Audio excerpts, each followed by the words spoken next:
Good morning, Hawks. I'm your Elise Roman, and I'm Andy. And today we're going to talk about the death of the horror movie. So, Andy doesn't really know that much about horror movies, but luckily, I love horror movies, and we're going to be teaching Andy along with talking about the death of horror movies and horror movie companies like A24, etc. Even though they're not really a horror movie company, they're just well renowned for that. Insider ATV. Okay, so as we know, A24 came out with a new horror movie, and it's kind of giving Midsommar dupe, along with the classic let's kill capitalism ideology, which is not wrong, but it's snarky coming from A24. And I myself have not watched it, but I have watched Midsommar and a lot of their other thriller movies like Get Out, which is basically what blew them up. It's actually a good movie. It is very good, but it has become to distaste these kinds of movies when we're living currently in a very capitalistic society. But that's too controversial for this podcast. They've done movies like Midsommar, Hereditary, Pearl. It's a chicken movie. Pearl was good. I did watch that. But along with those movies, they made Heretic, which I have not viewed yet. They also made Materialist, which is infamous for having Pedro Pascal and Chris Evans. They've also made Everything Everywhere All at Once, which is, I think, one of the best movies to ever be made. Hot take. They've also done Death of a Unicorn.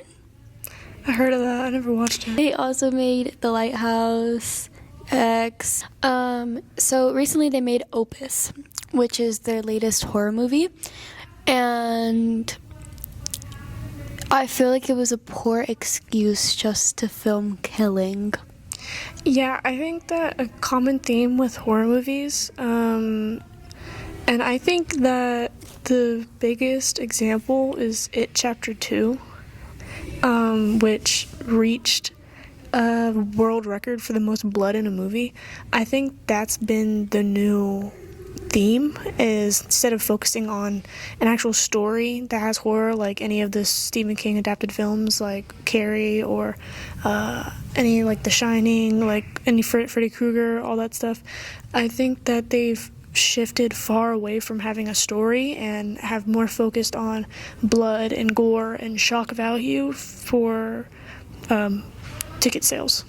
For example, I watched the critics and what they have said, and although I don't always agree with critics, I definitely agree with them on this movie. It's basically like Euphoria. The plot is lost, and it's just made to look pretty and serve a pretty purpose. For example, the killing, it's wishy-washy with just the focus on it and how it's done. We're about to get graphic here. They put a girl in a beanbag and had and they had the main character, which I think is a really good actor, and they had her sit on a beanbag, and the girl crawled out of the beanbag alive after attempting to murder her. And I find that very telling on how the storytelling further goes in the movie, because they previously, with the first murder, had made sure, like, they ensured that it would be very, organized and very well done. Meanwhile, they did it so messy for her, and they did it in common space with the beanbag in it. And also, why would you put someone's dead body on a beanbag, and how would you not feel someone's dead body while you're sitting on them? I think that they've definitely lost the plot when it comes to creative killing, because they just want to have the next big, whoa, what was that moment? Yeah. And it really takes away from the originality, because even though the kills and the deaths and the way that they do them are inherently original, the idea of just trying to have the most craziest thing happening next is the same concept that every other movie has, and there's no strive to have an actual original thought. Oh, yeah. I think that is a very good way to put it. I fully agree with that. And that further goes into talking about the other movies that they have done, like Get Out, which was a breakthrough movie. I think it was made in 2017. And I feel like all of their movies definitely talk about hard topics. For example, Get Out was about racism, and the double face and how capitalism works nowadays. And I feel like there has just been an overrun, an oversaturation, especially nowadays. It's just the same thing over and over again. Nobody is original with the way that they put it anymore, and it just feels like a way to satiate the needs of the people because they have seen that it has done so well that they don't want to be original with it anymore. They don't want to put their own twist into it. They will put it into Copilot and take whatever Copilot says. And I think it's definitely telling for a company like A24 especially, who has so many movies that criticize capitalism, to now have all of their movies constantly fitting the ideal that they need to get ticket sales, which promotes capitalism in itself. So whatever horror they're trying to create, they're living it.